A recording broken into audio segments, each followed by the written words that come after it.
Hi, a couple friends have asked for some advice in kombucha making, so I thought I'd make a short video.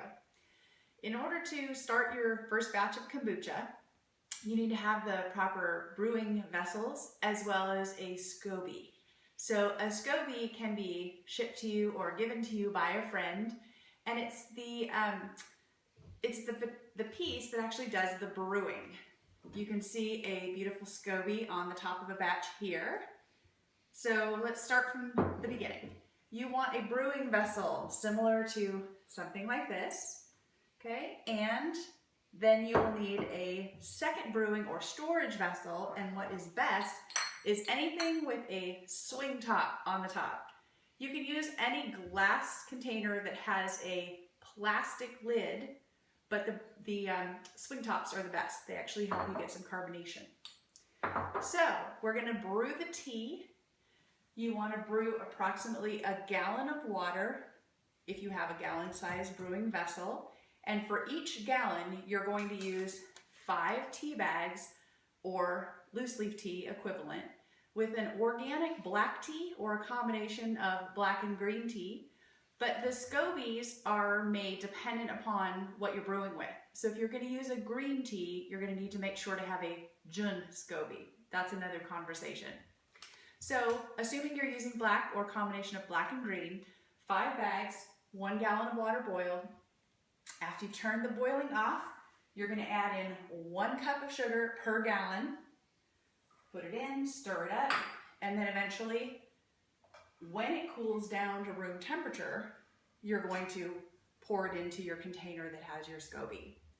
So, this is what it looks like after it's been brewing for anywhere from 5 to 10 days. It depends on how warm your environment is, and it depends on whether you're doing a continuous brew or whether you're starting a fresh one.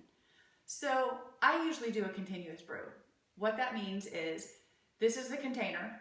I'm going to pour off all but the last, say, 3 inches of the mixture that's been brewing here. We call this the 1F, the first ferment, okay? I'm going to pour it off into these containers and make my 2F or second ferment.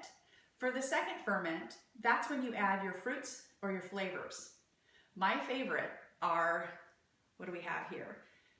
Pear rose. I love pear rose.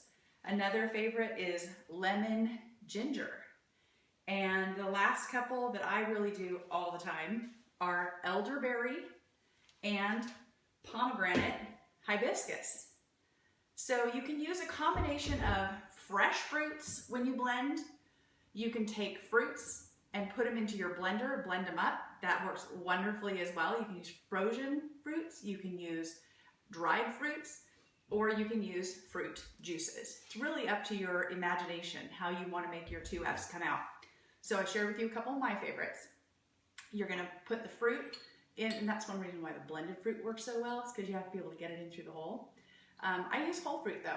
I can be kind of lazy. I'll just chop up my pear or chop up my apple, put it in there small enough, get it in. Once it's in the second ferment, you let it sit for about 2 days. Make sure after 2 days that you burp your brew. So just pop it open, give it a little burp, seal it again, and then you can put it in the refrigerator. Once in the refrigerator, they'll sit for a good month because it stops brewing. Some people, at the point they put it in the refrigerator, they pour off the fruit and just leave it in there. Kind of simple that way. So, let's go back to your first ferment.